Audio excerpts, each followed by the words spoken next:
오늘은 복음 가진 자의 성령의 열매라는 제목으로 같이 말씀을 나누도록 하겠습니다. 한 주간 사건 사고들이 참 많이 있었습니다. 23살입니까? 초등학교 교사가 자기 목숨을 이렇게 스스로 끊었는데, 그것도 이제 자기가 사는 곳이 아니라 근무하는 곳에서 그렇게 자기 생을 마감을 했습니다. 그리고 어떤 한 초등교사는 아이들을 이렇게 지도를 하는데 그 아이한테 폭행을 당해서 그게 사회 이슈가 되고, 그리고 그 선생님만 이렇게 폭행을 당한 게 아니고 다른 선생님들도 많이 있다, 그런 사고들도 있었고요. 그래서 참 교사들 너무 중요한데, 이래가지고 정말 교사할 수 있겠는가, 아이들 가르칠 수 있겠는가 하는 그런 생각들이 들더라고요. 그리고 한 그 교사, 사회 정말 초년생인데 아직 이렇게 살아갈 날이 이렇게 많을 것인데, 얼마나 그렇게 힘들었으면 그렇게 자기 목숨을 이렇게 스스로 이렇게 저버릴 만큼 그렇게 힘들었을까, 참 안타깝더라고요. 그리고 그 신림동입니까? 거기서는 칼부림 해가지고 또 한 명 죽고 몇 명이 이렇게 사상을 당했더라고요. 근데 이 사람이 어떤 원한이 있어서 사람을 죽인 게 아니고, 그냥 자기는 너무 불행한데 다른 사람들은 다 행복하니까 니들도 한번 불행해 봐라, 그래가지고 이렇게 칼을 휘둘렀다 그러더라고요. 이해가 잘 안 되는 사건이죠. 그리고 안산에서도 또 칼부림이 났는데, 거기는 스토킹 피해입니까? 그래가지고 이렇게 사람을 막 찔러 죽이려고 했고, 막 그리고 자기 뭐 자살한다고 이렇게 막 사건 사고가 일어났더라고요. 이런 것들을 보면서 안타깝기도 하고 참 답이 없다 이 생각도 들고 막 이랬는데, 무슨 생각이 들었냐면, 이 우리 한국이, 대한민국이라는 나라가 거대한 정신병동이 돼가고 있구나 하는 그런 생각이 들더라고요. 이거를 어디서부터 이렇게 손쓸지도 모르겠다. 그리고 왜 이렇게까지 와버렸는가. 쉽게 판단은 내릴 수 있습니다. 너 때문이라고, 나 때문이라고, 저 사람 때문이라고, 이것 때문이라고. 아니나 다를까, 쏟아내는 말들을 보니까 법을 정비를 해야 된다, 질서를 지켜야 된다, 뭐 윤리적으로 도덕적으로 제도를 개선해야 된다, 이런 말들이 많이 쏟아져 나오더라고요. 이게 원인이다, 저게 원인이다, 이런 말들이 많이 나오는데, 그래, 맞는 말도 있고, 어떤 거는 에이 설마 그래서 그랬겠나 하는 생각도 들고, 또 이런 것 때문에 너무 과도하게 이쪽이 부풀려져 있었으니까 요거를 잡으려고 이런 것들이 이렇게 인권이 이렇게 주장되다 보니까 어떤 과정 중에 있지 않겠나 하는 그런 생각도 들고, 여러 가지 생각들이 들었습니다. 참 근데 안타까운 건, 이게 어디서부터 손을 써야 될 거라고 이렇게 생각이 딱 이렇게 딱 명확하게 안 나오더라고요. 저는 이게 부모만 탓하자니, 또 선생님만 탓하자니, 아이들만 탓하자니, 그리고 그 사람들만 탓하자니, 그럴 수가 없더라고요. 그 사람들만의 문제도 있을 거고, 또 우리가 눈에 보이지 않는 부분도 있을 거 아니에요. 그 사회 현상들 속에 일어나는 것들 중에 혹시나 이렇게 말 못할 그런 사건 뭔가의 배경들도 많이 숨겨져 있을 거 아닙니까? 그래서 어떤 사람은 막 울분을 토하기도 하고 힘들고 그렇게 하기도 합니다만은, 여하튼 확실하게 와 있는 결과는 뭐냐면, 손댈 수 없는 어떠한 거대한 문제가 지금 우리 사회에 부딪혀 온 겁니다. 이게 왜 그러냐면, 눈에 보이는 부분만 계속 따라오고, 그리고 그것만 강조하고 그게 옳다고 강조를 해놔서 그렇습니다. 눈에 보이는 부분이 뭡니까? 창세기 3장, 6장, 11장 아닙니까? 나, 내 것, 그 다음에 내 성공, 이것만 딱 보이는 거잖아요. 나밖에 안 보이는 거잖아요. 그리고 내 것만 중요한 거잖아요. 그 내 것 중에는 자기 자녀도 포함됩니다. 그 자기 자녀를 내 것이라고 생각을 해놓으니까, 뭔가 이렇게 그 피해가 가면 가만히 참지를 못하는 분위기로 가는 거죠. 지금까지 우리 사회가 많이 그래왔었고, 그리고 그냥 내만 잘 되면 돼요. 내 성공, 뭔가 내 이익, 내 유익만 잘 된 것만 이렇게 강조하고 따라가다 보니까 자꾸만 이게 뭔가 이렇게 문제로 와버리는 겁니다. 이사야 60장 2절에 보니까 뭐라고 이거를 표현해 놨냐면, 어두움이 땅에 덮였다 그랬어요. 그러니까 어두움이 땅에 덮여놓으니까 사람들이 이게 맞는지 저게 맞는지 이거 알아채지를 못하는 거예요. 그런데 어두움이 땅에 갇히니까 그 어두움 속에서 사는 사람들은 어떻게 됩니까? 더 깜깜해지는 겁니다. 더 짙은 흑암이 사람들을 둘러싸고 있는 겁니다. 그래서 내 것만 맞는 거예요. 내 것만 중요하게 보아지는 겁니다. 그리고 내가 뭔가 피해를 받을 것 같으면 자꾸만 사람이라는 건 생존 본능, 생명 본능이 있거든요. 생명을 지키려는 본능이 있거든요. 거기에 따라서 뭔가 지키려고 하다가 자꾸만 이런 것들이 나타나는 겁니다. 더 비참한 건 교회가 이 부분을 바라보지 못하고 똑같이 사회에서 내는 목소리를 계속 같이 내고 있다는 데 문제가 있는 거예요. 우리마저 그러고 있잖아요. 우리도 내 것, 우리도 우리 교회, 그리고 우리 중심, 우리 성공, 그러니까 우리만 잘 되고 우리만 편안하게 잘 되면 되지. 뭐 어떻게 됐든 우리 자녀 괜찮으면 됐고 나 잘 살면 됐고 막 이렇게. 나쁜 게 아니고 그럴 수밖에 없는 겁니다. 눈에 보이지 못한 부분, 그거는 바라보지 못하고 그냥 눈에 뭔가 드러난 부분 내 것만 지키려다 보니까 자꾸만 그런 것들이 나타날 수밖에 없는 겁니다. 그래서 우리만이라도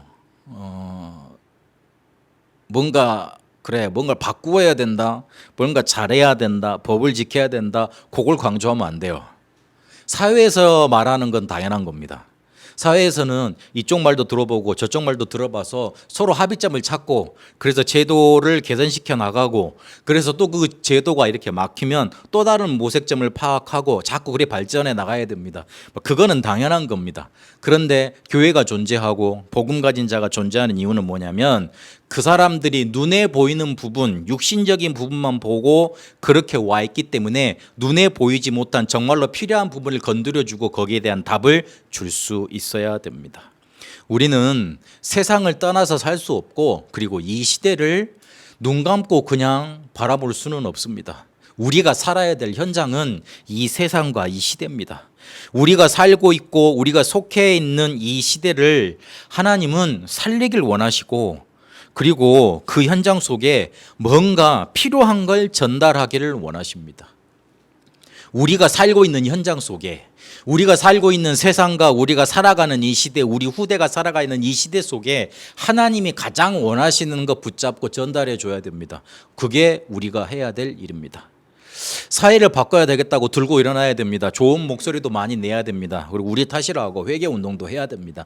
그러나 정말 중요한 건 하나님이 원하시는 건 눈에 보이지 않는 부분 그거 해결해 주고 근원적으로 문제 해결해 주는 걸 하나님은 원하십니다. 문제가 자꾸 올 수밖에 없잖아요. 문제가 자꾸만 차오르잖아요. 문제가 자꾸만 뭔가 이렇게 터질 수밖에 없는 그런 시스템과 그런 환경과 그런 것들로만 다 강조되어 있잖아요. 다 자기만 원하는데 그러면 다 자기만 원해서 그게 다 맞아 들어가면 좋은데 그렇지 않잖아요. 다 날 서 있다니까요. 그 날 서 있는 게 다른 사람에게 피해로 가고 상처로 가고 그 상처 입은 사람이 가만히 있습니까? 자기도 살려고 또 몸부림치죠. 또 칼날이 나오고 그러다 보니까 자꾸 이 세상은 지옥이 되고 전쟁이 일어나고 멸망으로 치닫게 되는 겁니다.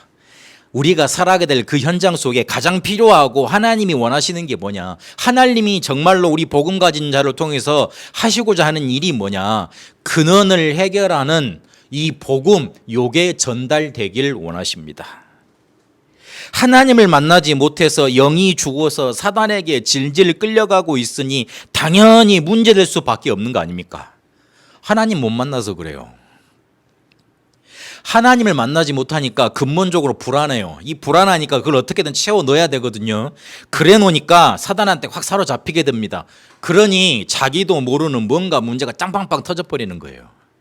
요거를 하나님이 복음이라는 걸 주셔서 이 복음으로 근원 해결을 해 주셨습니다. 근본적으로 해결을 해 준 거예요. 요한복음 5장 24절에 보니까 사망에서 생명으로 옮겼느니라 그랬습니다. 우리는 사망의 자리에서 불행할 수밖에 없고 멸망당할 수밖에 없고 사단한테 잡혀 살 수밖에 없었는데 하나님이 그 인생을 끌어다가 생명으로 옮겨 놓으신 거예요. 근본적인 행복의 자리에 우리가 앉아 있는 거예요. 근본적인 축복의 자리에 앉아 있는 겁니다. 내 기분은 조금 우울할 수 있습니다. 내 주변에서는 문제가 많이 터질 수 있습니다. 어떤 사람과 이렇게 의견이 안 맞아서 난 왜 그렇지? 주변에 왜 이렇게 나를 알아주는 사람이 없지? 그래서 속상할 수도 있습니다. 그러나 그런 것들이 문제되지 않는 근원적인 축복, 행복의 자리에 하나님은 나를 앉혀 놓으셨습니다. 그게 생명입니다. 요거를 나만 갖고 있지 말고 우리가 가고 있는 현장 속에 팍 퍼뜨려 줘야 됩니다. 그래서 사람들이 복음을 들을 수 있도록 만들어 줘야 됩니다. 그게 뭐냐면 말씀 운동입니다. 우리 있는 곳에서 하나님의 계획과 목적이 있는 줄 알고 거기에서 주님께서 가르치신 생명의 복음을, 근원 해결인 복음을 계속 말해주는 겁니다. 그게 말씀 운동입니다. 꼭 입으로만 말해야 됩니까? 그렇지 않습니다. 내가 그걸 가지고 있으면 전달이 됩니다. 사람은 영에서 영으로 뭔가가 전달이 됩니다. 그래서 사람을 만나는 서비스직이나 혹시나 누굴 케어하는 직업을 가진 사람은 굉장히 내 영의 상태가 중요해요. 내게 있는 게 그 사람한테 전달이 돼요. 내가 불안하고 내가 힘들잖아요. 알아채요. 겉모습은 웃고 있어도, 겉모습은 뭔가 평안해도 내 안에 있는 불안을 사람들은 알아챕니다. 하나님은 우리가 그 속에서 빠져나올 수 있도록 복음을 주셨습니다. 그래서 근원을 해결했기 때문에 그거 붙잡고 요거를 퍼뜨리고 요거를 계속 내 있는 현장 속에서 말할 수 있는 말씀 운동, 하나님이 이거를 가장 필요로 하십니다. 그냥 교회 나와서 될 일이 아니에요. 그냥 교회 나와서 예배드리고 찬양하고 찬송 부른다고 그냥 덮어둘 게 아니에요. 내가 있는 곳에서 이 말씀을 붙들고 요 근원을 해결하는 복음 상당히 붙들고 있어야 됩니다. 안 그러면 안 됩니다.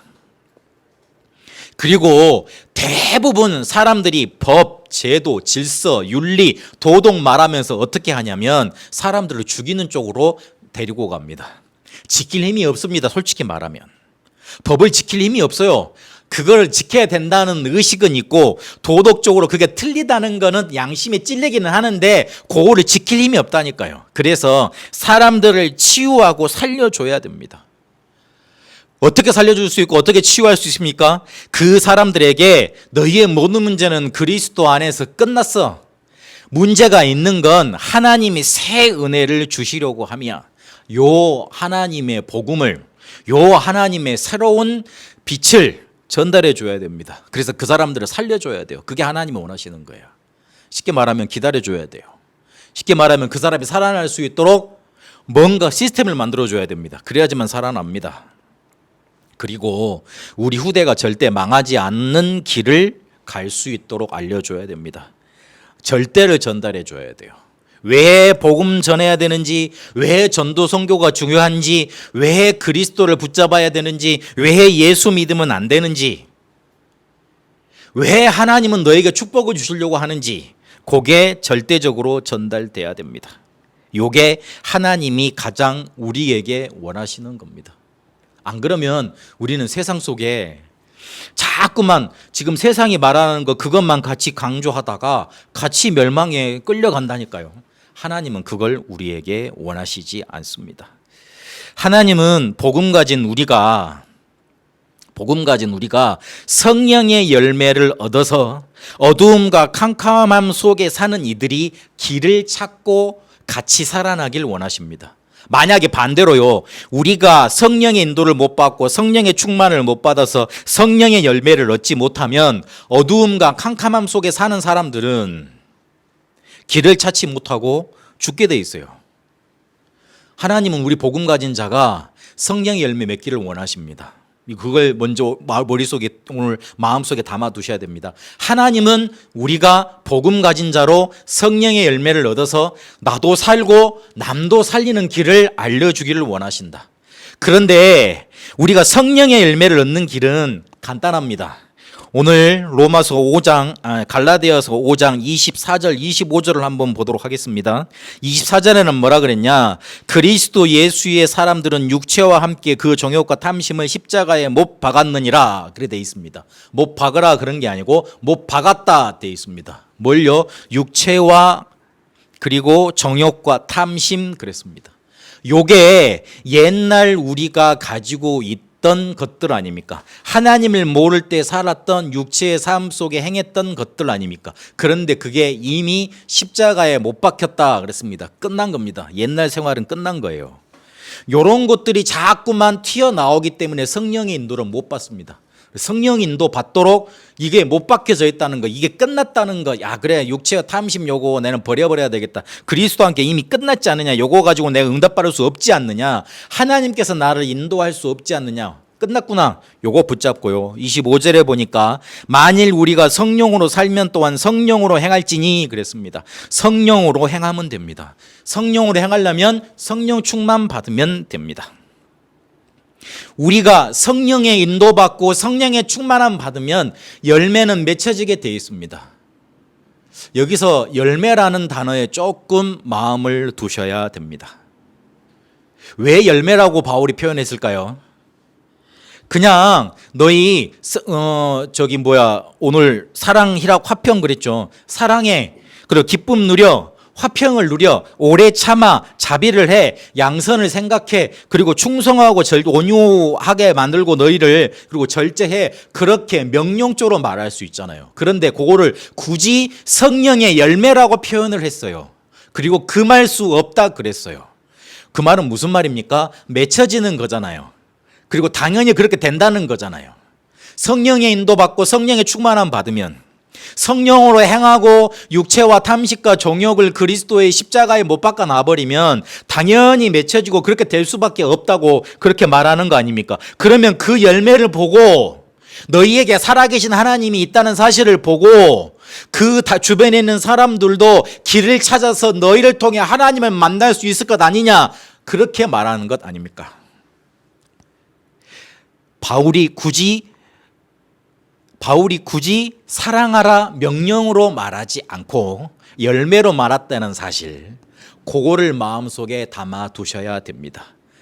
그래서 성령의 인도와 성령의 충만은 어떤 특정한 사람만 받을 수 있는 특권이 아니고, 그리고 은사가 아닙니다.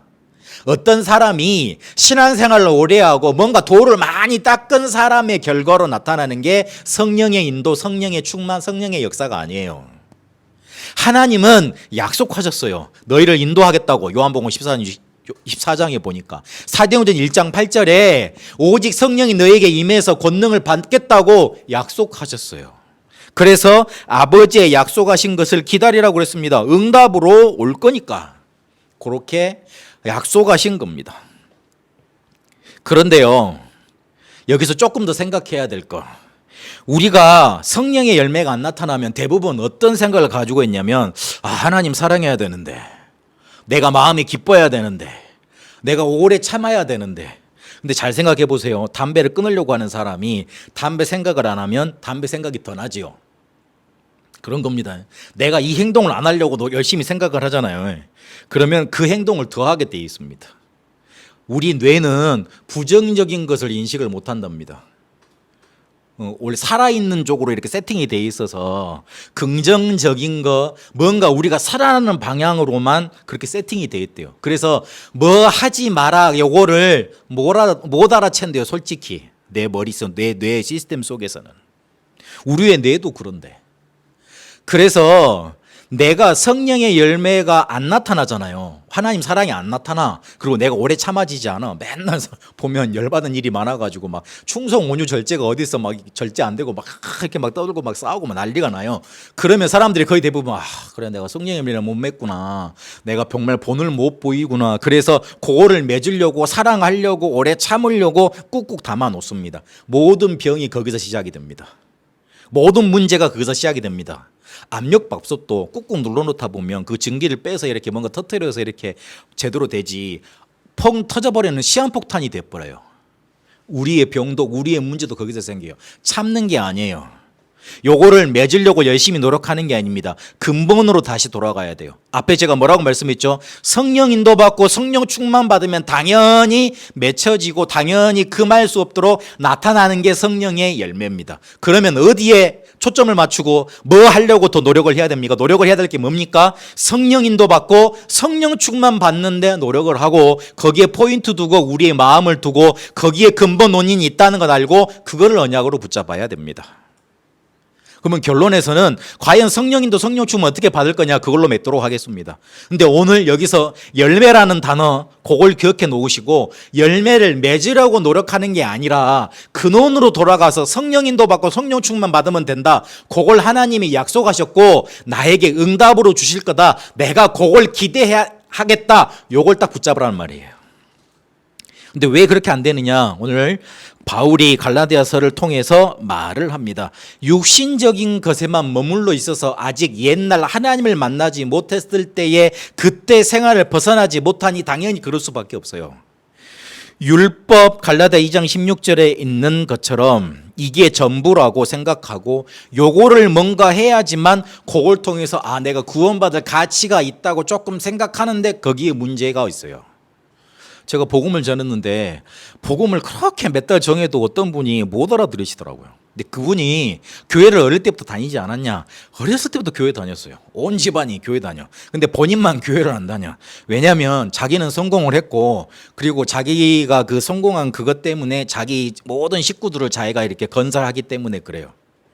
그런데 어느 순간부터 대학교 시절부터 이렇게 교회에 다니는 거 보니까 이렇게 별로 아니거든. 목사 아들 때 별로 행하는 거 보고 이렇게 목사들 한 거 보니까 이렇게 마음에 안 들거든. 그래가지고 어느 순간에 신앙을 때려친 거예요. 신앙을 때려친 게 아니지 원래 없었던 거죠. 정확히 따지면. 그런데 복음을 한 번 말해도 몇 달을 말해도 못 알아듣더라고. 근데 마지막 즈음에 나랑 이제 헤어지기 즈음에 마지막 즈음에 본인의 속내를 말하더라고요. 미안해서 안 믿어진대. 그런 사람이 있더라고. 미안해서 안 믿어진대.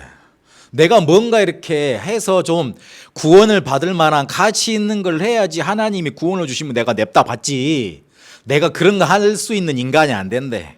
목사님이 모르지만 내가 참 더럽게 살고 있대. 그래서 내가 복음을 그렇게 딱 받고 이렇게 요거 고맙습니다 하고 넙죽게 받을 그러게 안 된대. 왜냐면 사회에서 그렇게 막 공짜가 없잖아요. 열심히 노력해서 이제 아무것도 도와주지 않는데 자기가 이제 뭔가 크게 일구어 가지고 이렇게 가족 건사하는 그런 사람이거든요.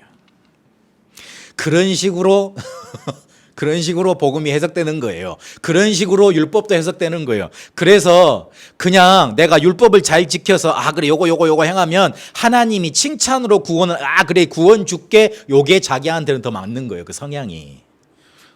아닙니다. 율법은 어떻게 주신 거냐면 이런 것들이 있지 이런 법이 있다. 요 법에 너는 충족 못하지. 그래 영원히 구원받을 수 없어. 그래서 내가 복음을 줄게. 복음으로 이끌려고 하는 몽학 선생 초등 뭐라 그럽니까? 길잡이인 거예요. 길잡이. 그 정도로 준 거지. 네가 뭔가 이거를 행해서 구원받을 수 있다. 이걸로 준 게 아니에요. 그런데 모든 사람들 마음속에는 내가 요걸 행했으니까 하나님이 기뻐하시겠지. 그래서 응답해 주시겠지. 이런 마음이 다 깔려 있어. 그게 종교. 그게 율법. 그것 때문에 하나님의 역사가 나타날 수 없습니다. 그리고 갈라디아 4장 1절에 보니까 그리스도 오시기 전에 너희들이 영적으로 종 아니었냐. 4장 8절에 보니까 하나님 아닌 것들, 하나님 아닌 자들에게 종로로 됐다. 그리 되어 있습니다. 우리 하나님 아닌 자들 그리고 하나님 아닌 것들 뭡니까? 악한 영들. 로마서 3장 23절에 보니까 다 죄인이라 그랬고 요한복음 8장 44절에 보니까 마귀 자녀라고까지 표현을 했어요. 에베소서 2장 2절 3절까지 보면 진노의 자녀라고 표현을 했습니다. 우리는 멸망받을 그런 종으로 살아왔지 않습니까? 근데 거기에만 머물러 있어요. 옛날 생활, 옛날에 그냥 벌벌벌 이렇게 떨면서 살았던 그거. 그리고 초등학문이라고 오늘 바울이 표현을 합니다. 4장 9절에는 뭐라 그랬냐면 약하고 천박하다까지 표현을 해요. 왜 그러냐면 세상에는 다른 것 행해서 복음 아닌 다른 것 행해서 구원을 얻을 수 있다고 많이 가르칩니다. 종교가 그렇고 선행이 그렇고 철학이 그렇습니다. 고린도전서 10장 20절에 보니까 종교는 뭡니까? 귀신 섬기는 거예요. 귀신 섬겨서 구원받을 수 있습니까? 이사야 64장 6절에 보니까 우리의 의는 더러운 옷과 같다 그랬어요. 우리는 깨끗하다고 우리는 의를 행한다고 하지만 다른 사람한테 피해 주고 있는지도 몰라요. 골로새서 2장 8절에 보니까 철학은 사람의 전통을 따르고 세상의 속임수라고 그랬습니다. 거짓말이라 그랬습니다. 뭔가 이렇게 사람을 현혹시켜가지고 구원의 길만 쏙 빼놓고 사람들을 뭔가 이렇게 자꾸 멸망으로 가져가게 만드는 겁니다. 그리스도 아닌 것으로 구원받을 수 없는데 그걸로 구원받을 수 있다고 자꾸만 왜 그게 더 맞는 것 같거든요.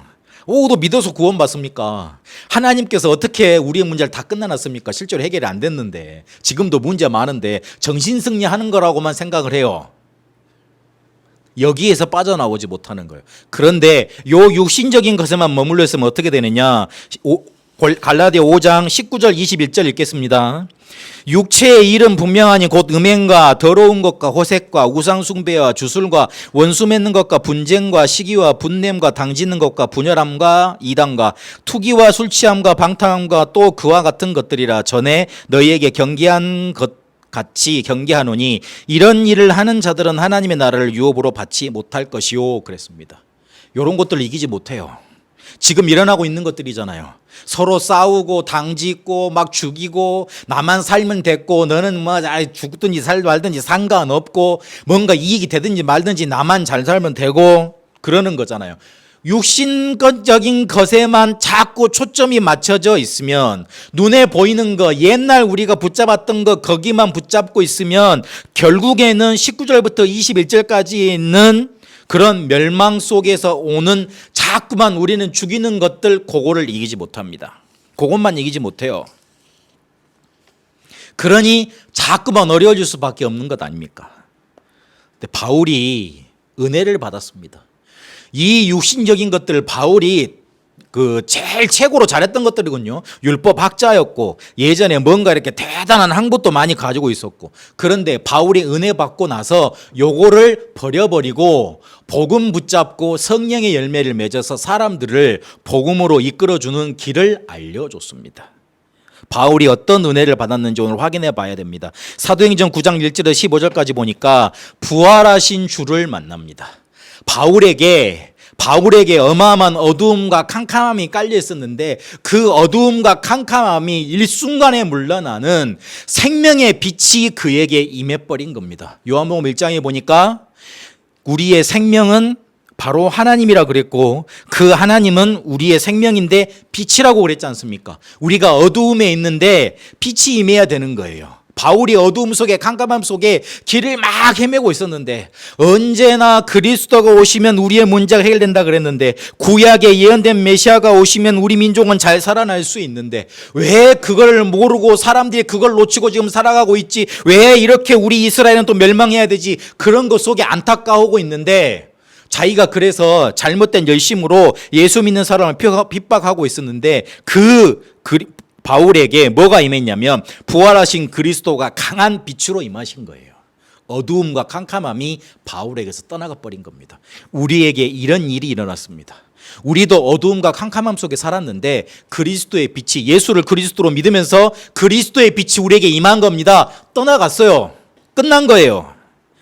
그러면서 사도행전 11장 25절에서 26절까지 안디옥 교회로 초청받아 와서 1년 동안 큰 무리를 가르쳤던 일들이 일어납니다.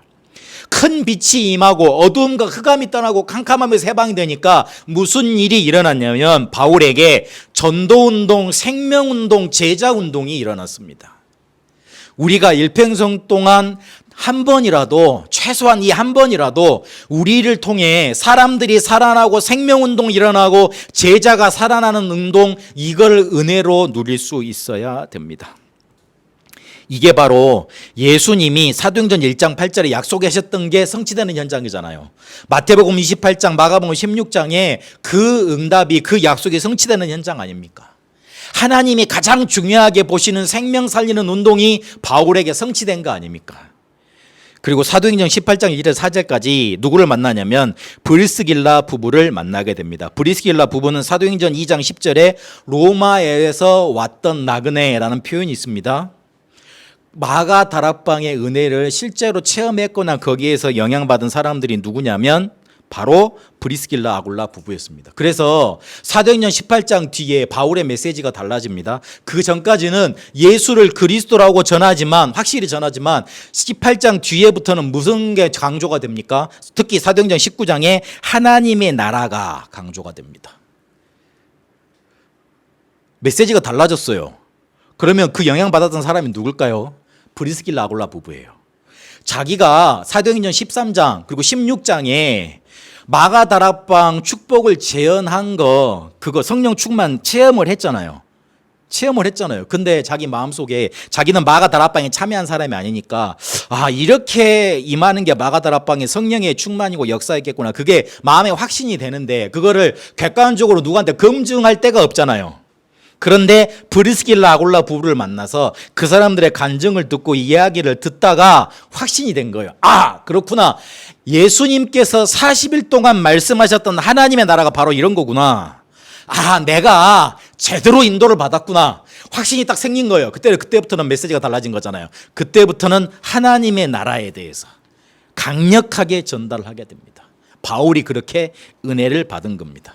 성령의 인도와 성령의 충만이 바울에게 그렇게 여정으로 딱 이렇게 인도받아진 겁니다. 이러니 당연히 자기가 성령 인도, 성령 충만 받다가 그래, 하나님께로는 이런 열매, 사람들한테는 이런 열매, 그리고 나 자신한테는 이런 열매가 나타나는 거구나. 그거를 오늘 말해주고 있는 거예요. 너희가 정말로 하나님을 사랑하게 되면 하나님을 향한 사랑과 희락과 화평이 열매로 맺혀지게 된다. 여기서 사랑은 그냥 내가 남녀 간의 사랑, 친구 간의 사랑 그런 게 아닙니다. 아가페 사랑입니다. 조건 없는 사랑이에요. 그리고 이 희락은 하나님 그 자체만으로 기뻐하는 겁니다. 그러면 화평이 임하게 되는데, 이 화평이라는 말은 하나님께서 절대 주권을 가지고 우리를 인도해 가시니 문제될 게 없는 거잖아요. 화평, 평화, 피스, 그게 생기는 거예요. 그러면 하나님께 대한 열매로 충만해지면 다른 사람에 대한 열매도 자연스럽게 따라오게 되어 있습니다. 하나님에 대한 사랑과 기쁨과 하나님이 나를 주관하신다는 화평으로 충만하니 다른 사람에 대해서 오래 참을 수 있게 돼요. 화내지 않게 되고 기다려줄 수 있게 돼요. 그리고 자비를 베풀게 됩니다. 뭔가 남을 섬길 수 있는 능력이 생기는 거예요. 그리고 그 사람을 향한 하나님의 계획을 보게 됩니다. 양선. 그러면 내 마음속에, 내 속에 어떤 열매가 맺혀지느냐? 충성할 수 있게 됩니다. 이랬다가 저랬다가 그런 게 아니고 성실하게 됩니다. 그리고 용감하게 됩니다. 언행이 일치가 되고 뭔가 힘이 생기게 됩니다. 그리고 온유하게 됩니다. 누가 나한테 문제를 갖다 줘도 문제가 되질 않습니다. 모세에 대해서 평가한 말이 있습니다. 모세는 이 세상의 모든 사람들보다 온유함이 승했다 그랬습니다. 승이란 말은 높았다는 말이거든요. 그러니까 많은 사람들이 반란을 일으켰잖아요. 근데 끔찍도 안 했어요. 그리고 이스라엘 백성들이 성격이 얼마나 그래요. 지금 한국 사람들보다 조금 더한 사람도 이스라엘 사람들이거든요. 한국 사람들 세상에도 그래요. 그런데 그 사람들보다 더한 사람이 유대인들이에요. 그 사람들을 데리고 왔는데 얼마나 힘들고 그랬겠어요. 그런데 그 사람들 때문에 마음 아팠던 적 없고 그 사람들을 다 포용했습니다. 그리고 절제가 됩니다. 뭔가 여기서 딱 맞춰지는 시간표가 보이게 되는 겁니다. 다시 한번 정리를 하겠습니다. 성령의 열매라고 표현이 되어 있습니다. 그렇게 하라고 표현이 되지 않고, 그래서 성령의 인도, 성령 충만 받으면 복음 가진 자로서 성령의 열매가 맺혀지고, 그 성령의 열매를 보고 우리 주변에 있는 사람들은 하나님 만날 수 있는 길을 찾게 되는 겁니다. 우리를 보고 다른 사람들은 하나님이 살아계심을 알 수 있게 되는 겁니다. 사도행전 41장 38절에 있는 것처럼 요셉을 보고 바로가 뭐라 그랬냐면, 이와 같이 하나님의 영에 충만한 자를 우리가 어디 가서 얻을 수 있겠니? 그렇게 바라볼 수 있게 됩니다. 그런 응답이 모든 우리 다음교회 성도님들에게, 특히 우리 렘넌트들에게 임하게 되시길 바랍니다. 그래서 마지막 결론으로, 성령인도 성령 충만 받으려고 하는데 그걸 어떻게 하겠느냐? 여기서 또 복잡해집니다. 그런데 무슨 생각을 가셔야 되냐면, 우리에게는 능력이 필요해요. 그리고 능력이 있어야지만 다른 사람을 치유해 줄 수 있고 사명도 감당할 수 있습니다. 그래서 성령인도 성령 충만이 우리에게 필요한데 한 가지만 계속 기도하세요. 그러면 성령인도 받아지고 성령 충만해지게 되어 있습니다. 그 한 가지가 뭐냐? 사도행전 1장 8절입니다. 오직 성령이 너희에게 마시면 너희가 권능을 받고 증인이 되리라 그랬습니다. 근데 요거를 조금 구약으로 가져가 볼게요. 창세기 12장 1절에서 3절까지 보니까 이게 하나님의 첫 약속이었어요. 아브라함을 불러내서는 뭐라 그랬냐면, 야, 너로 뭔가 이렇게 강하게 할 거야. 너를 축복할 거야. 그래서 너를 축복하는 자는 내가 축복하고 너를 저주하는 자는 너를 저주할 거야. 너로 큰 민족을 이루고 내게 복을 주어 내 이름을 창대하게 하고 내가 복이 되게 만들 거야. 너를 축복하는 자 내가 축복하고 너를 저주하는 내가 저주할 거야. 모든 이 땅의 모든 족속이 너로 인해서 복을 받도록 너를 만들어 줄 거야. 하나님의 첫 약속이었어요. 아브라함은 그것만 붙잡고 기도했으면 됐어요. 근데 그걸 놓쳐서 그렇지. 우리도 그것만 붙잡고 기도하면 됩니다. 그리고 정말 기억하셔야 될 게 사도행전 1장 8절은 예수님의 마지막 명령이고 마지막 부탁이고 마지막 약속이셨습니다. 마태복음 28장, 마가복음 16장 동일한 약속입니다.